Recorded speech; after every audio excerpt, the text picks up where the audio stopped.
Hi friends, it's Belinda here from Be Making Joy. Welcome to episode 65 of What Brings Me Joy.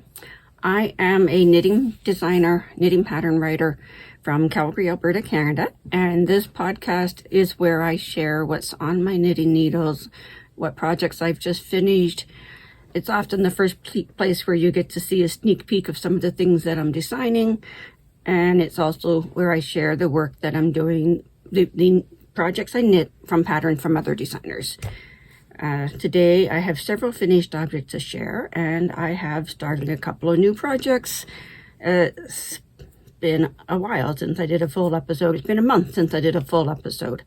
So I'm recording this episode today on December 29th of 2025. And it's my first regular episode since the end of November. So thank you to those who have been following my daily recordings throughout December, where I revealed a stripe a day of my stripe a days socks with the yarn from Woolens and Nosh, the countdown stripey yarn. I enjoyed doing them, but even though they were only about 2 minutes each, it was an effort for me. So I really admire the people who did share much of their daily lives throughout the month of December with Vlogmas.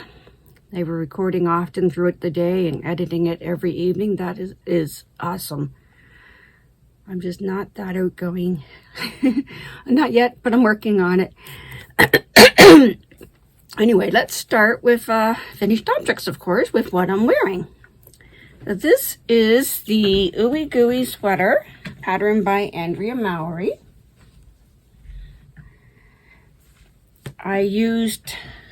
It's a DK weight. I used hand-dyed yarn from Biscuit Yarn in Quebec, Canada.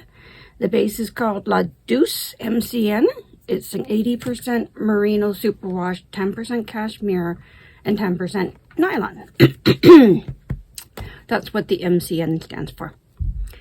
I had fun knitting it. It's so soft and cuddly. This color work was so quick and easy and fun. And the welts,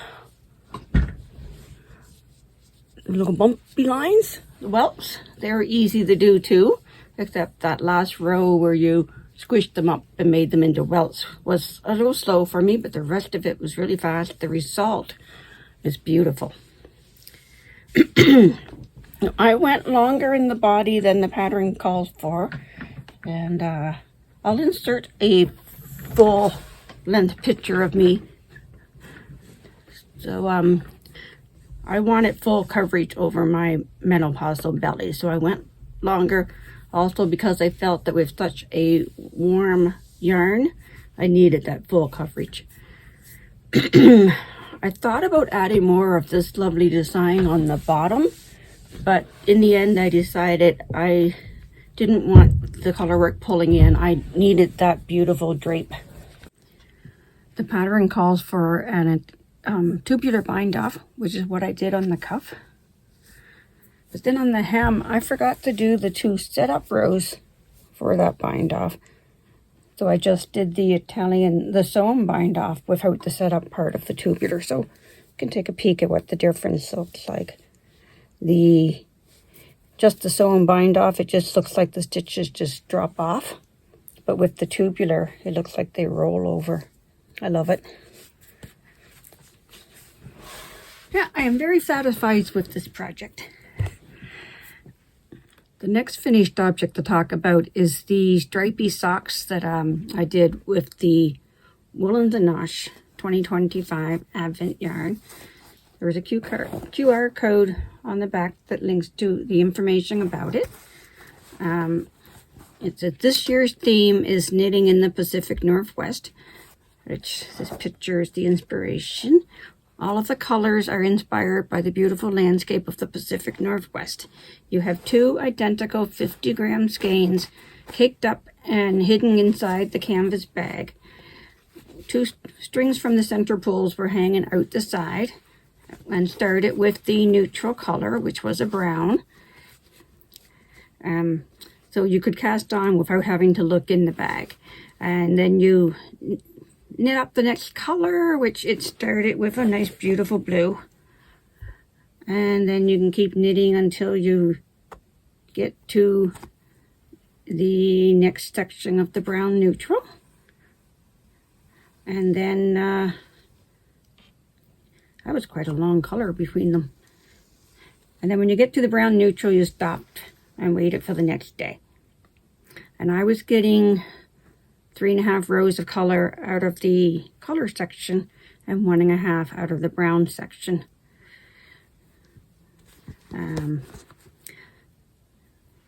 So the whole 24 stripes of color with a brown section in between each one. Did a pair of socks for my daughter. You could also purchase a mini to go with the neutral brown. And I purchased one skein of a 20-gram mini for the heels and toes and a bit of cuff. And it's a fingering weight yarn. It was a 75% wool, 25% nylon, 3-ply, 383 yards per 100 grams. Like I said, it was separated into two 50-gram cakes, so you can knit both socks at the same time. We've got a full repeat of the colors left. Let's pull them out and have a look. We've got a full repeat of each colors left.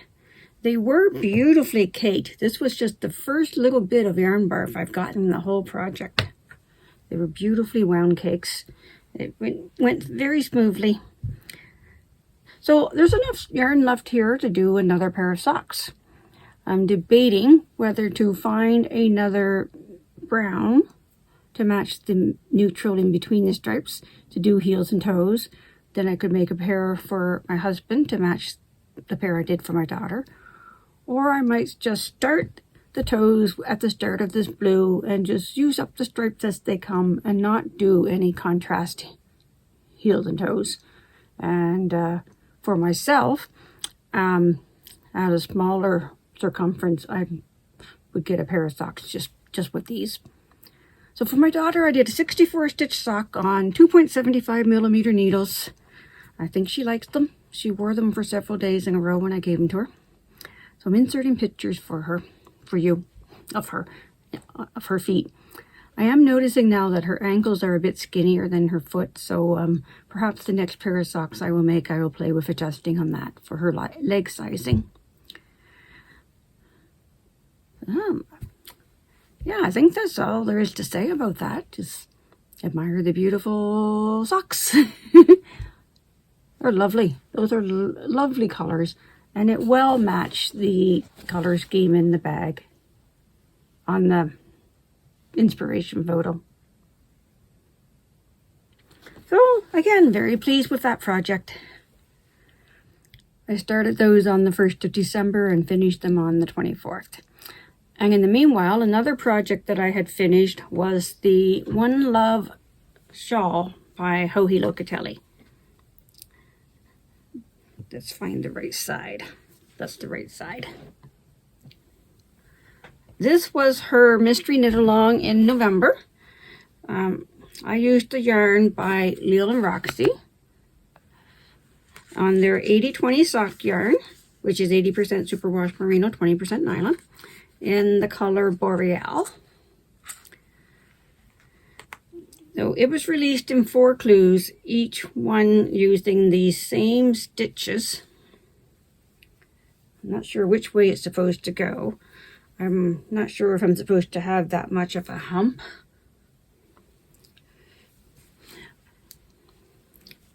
So each clue used the same stitches. The only difference was that the width of the lace section grew each time. I have just under 10 grams left. I could have added several more rows, but I thought it was best to just end it there and get it off my WIP count. This can now go into my socks leftovers box for heels and toes. It was looking quite wonky until I wet blocked it to smooth it out, but like I said, I'm not sure if that's the shape it's supposed to have.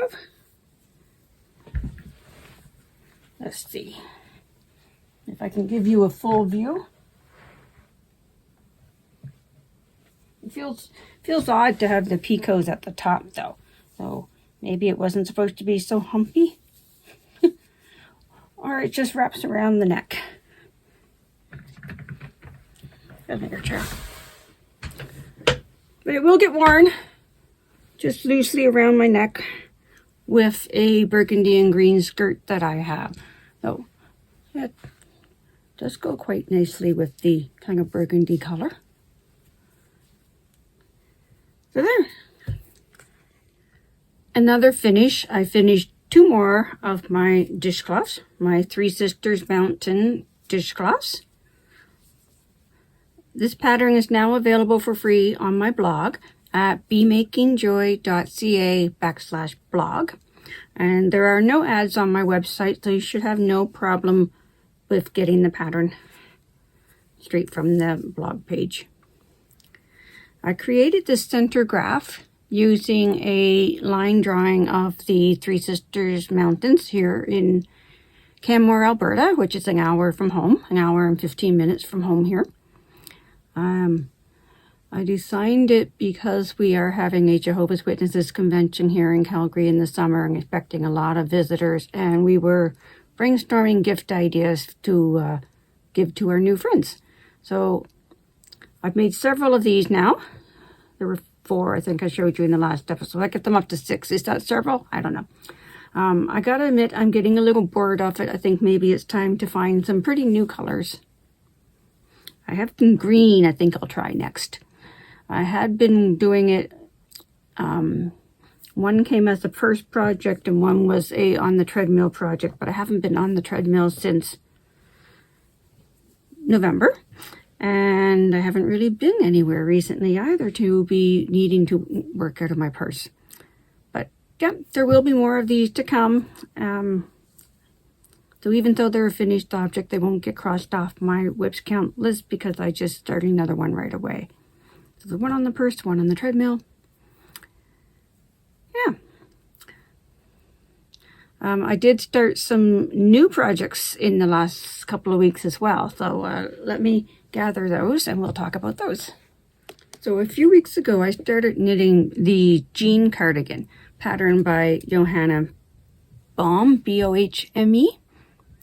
I saw this pattern being done by Michelle of the podcast Easily Knitfluenced, and I was intrigued because my middle name is Jean. It's called the Jean Cardigan. And I've been thinking I need more cardigans. And let's see. Michelle did say that it was not an easy pattern, but I thought that I would have no trouble since I am a knitwear designer. I have completed the Professional Knitwear Designer Certification Program from the TKGA Knitting Guild, so I should be able to figure out any pattern, right? Well, the pattern is 18 pages long, 9 of which are the charts, 2 are just pictures, 7 pages are the actual instructions, but they're not step-by-step instructions. It's more like a series of notes. We're going to do this, and by the way, you also need to know this. But once you get all that figured out and understand the construction of it, the raglan construction, then we can just follow the chart through the yoke. So once I read through it and told my brain what it means, chose the right chart for my size, and away I went. And now when I reach a certain line on the chart, I think where you have to separate for the yoke and sleeves, I will have to go back and read those 7 pages again, because I don't remember the next step and I don't know where to quickly find it. But anyway, it's a beautiful pattern, a beautiful sweater. My point is that it's not a beginner-friendly pattern. In fact, nowhere does it say the skill level. And, well, I'll be honest, be frank. A little turned off by the author's disclaimer page. Under the copyrights, she also says, I accept no liability for the information provided in the pattern and cannot vouch for its accuracy, subject to change without notice. That's a little scary, but it's working up beautifully. This was not the best choice of yarn for the pattern, but I think it's the best pattern for me with this yarn. The pattern calls for a fingering weight held together with a mohair. And the brands that she mentions I had never heard of, but I looked them up. They're from Europe. But I had this yarn that has been staring at me up on that shelf waiting for a pattern. I bought it on an impulse from Michael's a few years ago because I love the color purple. We have since bought a few others colors of this yarn. I don't know if I can show you. Yeah, up there, right there. No, I can't quite reach. Ah, there it is. And we did design a skirt. My daughter's Ilana Seafoam skirt was made with this yarn.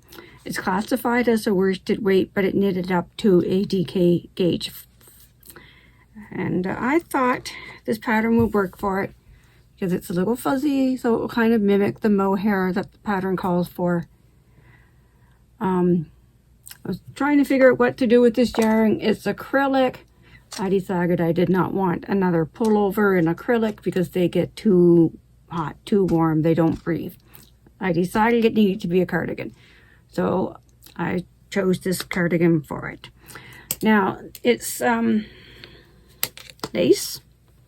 It's a section of feather and fan lace followed by a section of garter stitch, a section of feather fan lace, then garter stitch, etc., etc.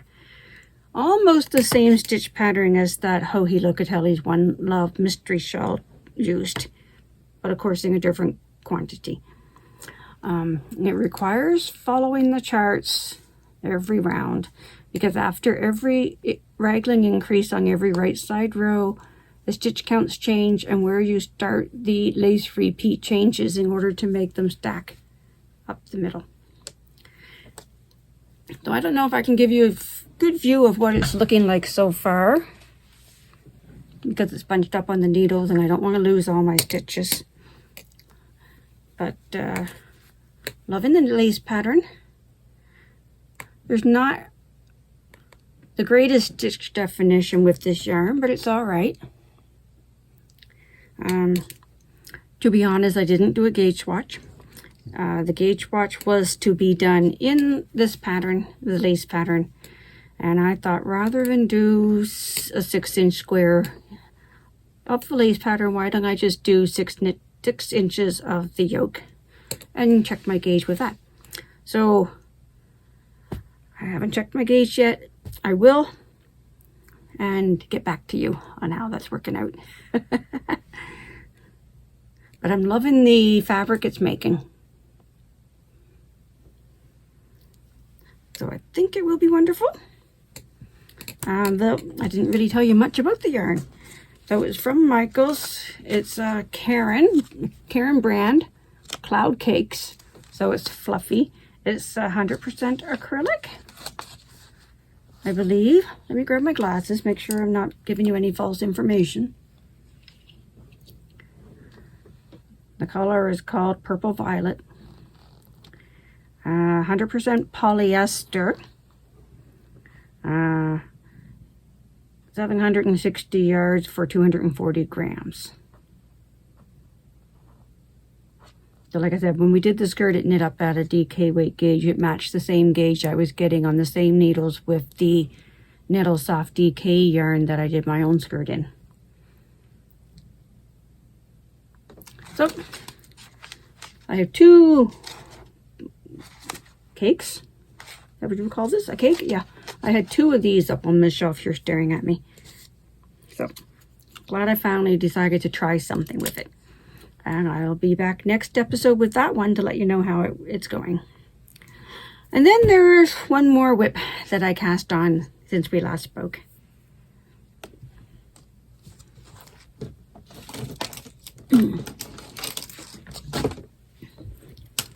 So I decided, let's come back here.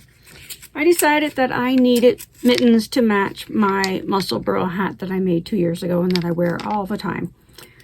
With yarn from Ancient Arts Yarns. The colorway is called the Bee's Knees. The yarn is sock natal, which is an 80% superwash, 20% nylon. And I decided I wanted flip top mittens. And I have a pattern for flip top mittens in a worsted weight, but it needed to be adjusted to fingering weight. And my worsted weight pattern has a lace up the back of the hand, which I think is fine for worsted weight yarn. The yarn's warm enough that the holes are not going to make you cold, but I don't think I want lacy holes in fingering weight yarn. Also, because fingering weight yarns are usually dyed in variegated colors and stuff, I thought a lace pattern just doesn't quite go. Anyway, so with the different gauge, the numbers needed to be changed. So, because the stitch counts will change throughout, the row counts will change throughout. So I started my chart, a grading chart, that's the word. I started a grading chart from scratch with the standard hand sizes from the Craft Yarn Council, and then calculated stitch counts and round numbers for each size based on that. It's gotten sizing now from a child small, 2 to 4 years old, all the way up to a men's large. So I'm adding more sizes to the pattern and rewriting it. So I put all my numbers from my chart for my size into my pattern and started knitting, and noticing there's a bit of a problem here that's pulling up too much. I don't have as much depth in my thumb gusset as I should. So back to the drawing board to redo the math. I originally went on the guesstimate that the gusset increase from hand to thumb was half of the palm, but now that I'm looking more closely, I think it's more like 2/3. And I pulled out a ruler and measured my hand, my daughter's hand, my husband's hand, and yeah, it's more closer to 2/3 than half. So I recalculated all of that and started a second mitten, working from my new draft of my pattern, and I think I've got it. Now I just have to double check all my math in the top of the flip top. And then when I finish this one, I'm going to try another size or two before I send it off to the tech editor. And then sometime in early January, which is coming fast. Anyway, I hope to be asking for test knitters. So I think that's all there is to say about that. I also think I'm going to redo the mitten top because I'm not quite sure that I like the way I decreased it. So I'm going to try a different decrease on the other mitten, and then we'll keep whichever one I like. Yeah. So let's update my WIP count. I've been keeping a list in the back of my calendar book. And last episode on November 29th, I had 7 works in progress. Since that, I have finished the Ooey Gooey. I have finished the One Love Shawl. I started and finished 2 dishcloths, and started and finished the Woolens and Nosh socks, so that doesn't change my numbers. And I started the Flip Tops Mittens design, and I started the jean cardigan. So now we're still at 7 whips, holding steady. And I've also, sorry for licking my tongue, I've also been keeping track since the 1st of December of grams in and grams out. How much yarn I've used compared to how much yarn I brought into the house. And, well, there are 3 acquisitions that I will show you in a second. So I brought in 300 grams worth of yarn. My dishcloths weighed about 28 point something each. My Ooey Gooey sweater weighed about 381 grams. My One Love shawl weighed 93 grams. And the Woolens and Nosh socks weighed 73 grams. I'm only counting them after they're finished objects. So for the month of December, I have used just under 200 grams more than I brought in. Yay! So quite pleased with that. I won't stop buying yarn, but my mission throughout the next year is to use more than I bring in. Now, those 300 grams in, let's show you those acquisitions. Of course, we have the color of the month for December from Ancient Arts Yarns. It's quite late in the month now. You can't get this color anymore. So I won't go back and read all of the details about the inspiration from their email. Just the color name. All I want for Christmas is a book nook. Now, a book nook is a little diorama that you build, puzzle kind of thing, in the shape of a book. So you'll peek in the spine of the book and you'll see a room. So I guess a number of the staff share that hobby. So I have never seen one. I've never done one. I don't know why this color scheme relates to that. But it's beautiful. It is lovely. Now, I haven't heard yet what their theme is going to be for the next year. And I don't know yet whether I want to continue. Because if I'm going to try and reduce my yarn stash, and like this is only a part of it, there's more in the basement, I might need to cancel the subscription for a bit. There were other subscriptions that I was looking at that I wanted to start, but I need to be a little bit more stingy with myself. I don't need to be, I want to be. This room needs me to be. But there's also 2 other skeins that came from Ancient Arts in a surprise bag, mystery bag. I love grab bags. I love surprise bags.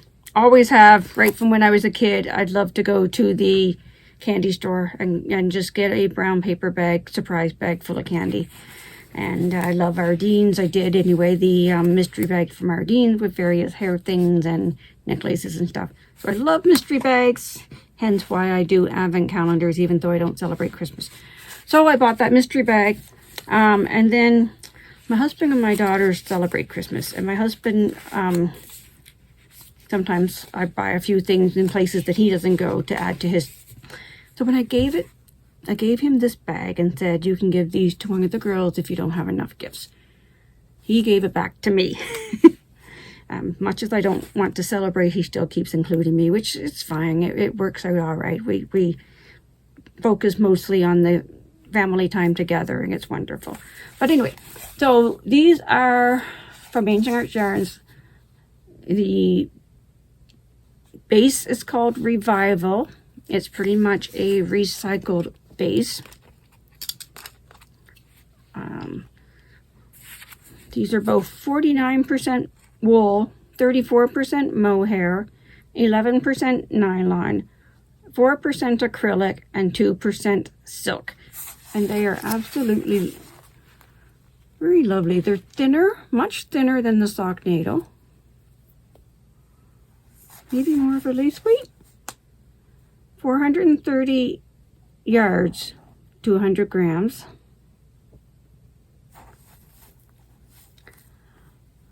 So it's a very thin fingering. And the colorways, this one is Tropical Getaway, and this one is Irish Linen. And I think they pair nicely together in some kind of a beach and an ocean themed shawl, maybe. I like it. I quite like it. There's the label for you.